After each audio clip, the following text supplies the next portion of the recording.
you're all in here not because of something fancy around this church compound, or because you're promised to be a sitting allowance. It's certainly not. You see, but you came here because you wanted to do something, or because you love your country, or because you think you can do something little to make life just a little bit better for somebody out there. We are watching the video earlier on. That gentleman, disabled, who had given up hope,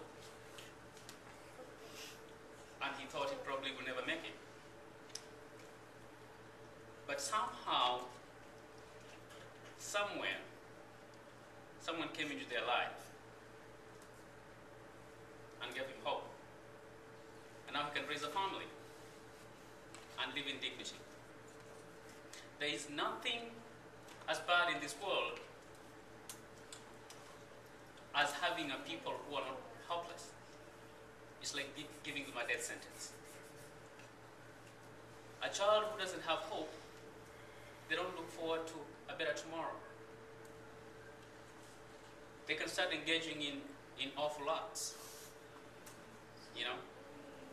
When people lose hope, they die in the inside. Now, what all of you have been doing is something extremely noble. But it's also something that is expected of us. A lot of those who are, let's say, from the Philippines, or you have parents from the Philippines, or you've reached your station of life where you are, of course, in our individualistic society in which we live in, sometimes we attribute it to ourselves. I was smart, you see. I worked hard. There's so many people out there who are working actually harder. There are many people out there who are actually smarter. They just never got the opportunity you got. We're just not that lucky. So it's not by accident of history that you're here. It's by design, because you are here for a purpose. You succeeded for a reason. And you succeeded only so you can be able to help somebody else pull up. So that a child in the Philippines don't have to die of malnutrition because the mother cannot afford enough food to breastfeed.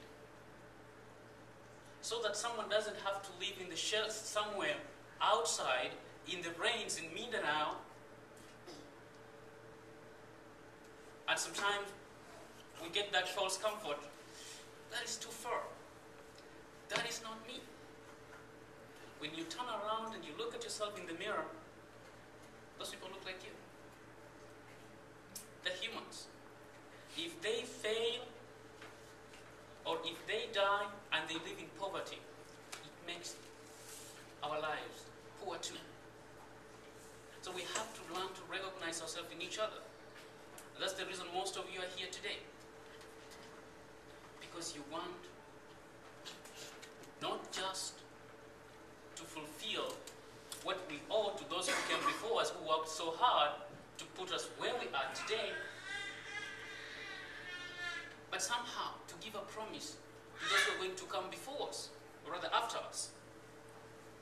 He mentioned something which was pretty interesting, and Brother Jeremy and Nathan, that he wants to see poverty end in the Philippines in our generation.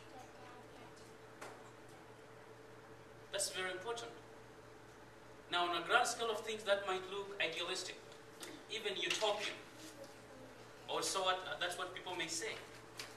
But this thing can happen. If we keep waiting for somebody else, for some other person, that another person will be waiting for you. You cannot wait for some other person. You are the change you've been waiting for.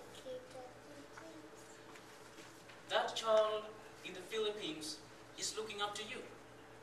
I was telling Brother Jeremy, they wake up in the morning praying for some manna to come from heaven. What they don't know is that manna lies in you. Manna is not coming to drop physically from heaven, but it can come in the form of you, of your little assistance. $15, talking to somebody else, sharing information about this movement.